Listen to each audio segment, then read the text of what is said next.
You can spend years being the most accommodating, helpful person in the room, always saying yes, never causing friction, and still find yourself completely ignored when you actually need something.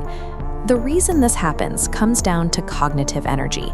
The human brain is incredibly lazy. To save effort, it constantly scans the room and drops everyone it encounters into highly predictable, fixed categories. This diagram illustrates exactly how that sorting process works. Your brain filters people into 3 boxes: a threat, valuable, or entirely invisible.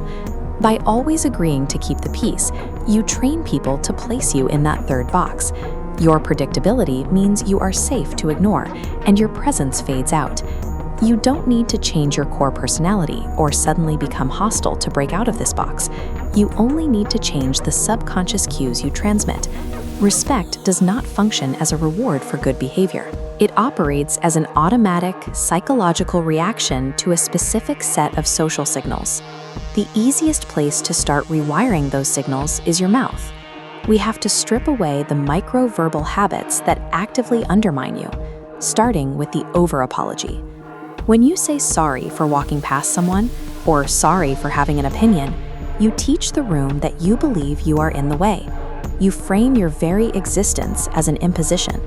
The behavioral pivot is simple.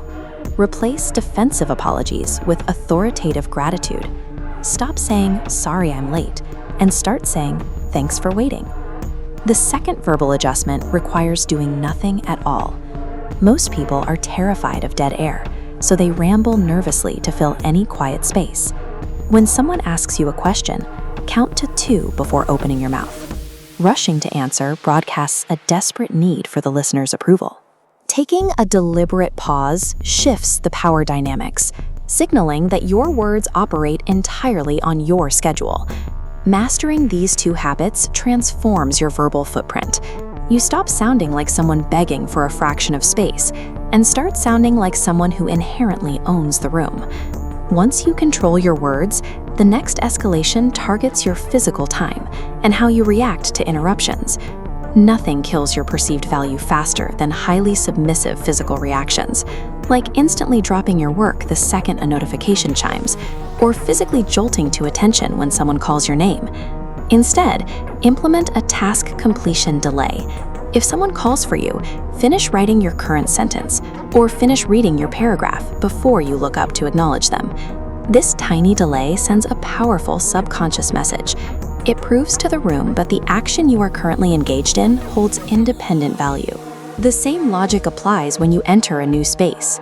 Walk through the door looking straight ahead with purpose, rather than scanning the room hoping someone makes eye contact to validate your arrival. Social interaction functions exactly like an economy. When you treat your own time and attention as a scarce, highly valuable asset, the people around you are forced to mirror that exact same valuation. The final and heaviest tier of this escalation moves past your time and targets your physical presence, tapping into the absolute most ruthless law of social dynamics. This visual scale maps the law perfectly. The person needing a situation least gets treated with most respect. By simply breaking your pattern, declining a favor, or dissenting in a meeting, you shatter that invisible box, heavily tipping the scales in your favor. But the highest boundary you can set isn't verbal. It is your absolute willingness to simply leave a bad situation. If someone treats you poorly, do not argue. Do not try to convince them to be nicer. Turn around and leave the room. Removing your presence is devastating to a toxic person because it instantly strips away their power without offering them the satisfaction of a debate. Removing yourself entirely is the ultimate statement of self-respect. It proves that your participation in any relationship or job is strictly conditional on good treatment. When you start applying these escalating boundaries, the immediate aftermath is obvious. People will look at you differently. Their brains are actively forced to recategorize you from invisible to valuable.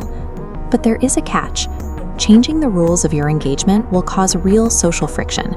Certain people will get visibly angry or resentful of this updated version of you. Do not mistake their frustration for a sign that you made a mistake. Someone else's anger at your newly discovered backbone is the clearest proof that your boundaries are working and you are no longer a pushover. Stop apologizing for existing.